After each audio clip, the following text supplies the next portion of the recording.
Welcome to My Sporting Heroes on Tunks and Tails, ladies and gentlemen. We've been joined by 3-time world champion John Lowe. John, how are you doing? I'm fine, thanks. Now, a master of your trade, obviously looking at other sports now. Your three sporting heroes. Who would you say? Well, I've got many, so I'm just going to pick three out. Yes. The number one would be Muhammad Ali. I actually knew him when he was Cassius Clay. Oh, right. I actually met him 2 days after he changed his name. Oh. So I met him first and then afterwards. Fantastic. I played darts with him on television, BBC in London, on a programme called Nerves.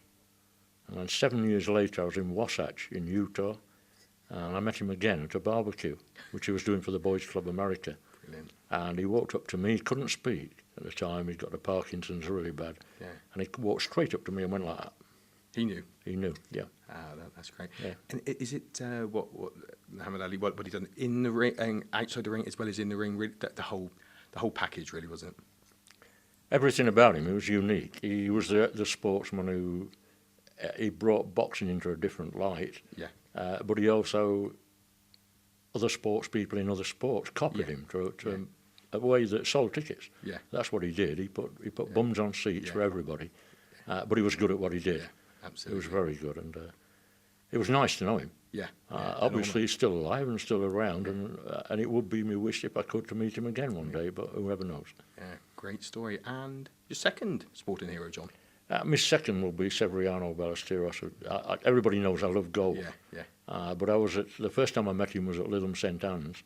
I know his caddy, Peter Wright, very well, right. A good friend of mine.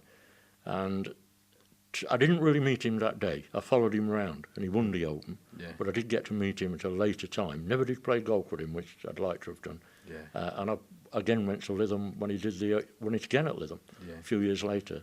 A great person who, to me, is an inspiration to people who are probably not perfect.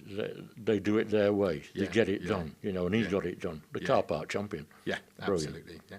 And final sporting hero, John? My final one, picking three. As I said, there are many more from motor racing, but I'd say Bobby Moore, the England football captain, World Cup 1966.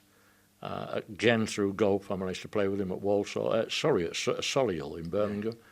And what a great guy. Really nice guy. And I've been read Harry Redknapp's book, Badly Treated by West Ham. But 3 heroes, I couldn't wish for any more than that in sport. No.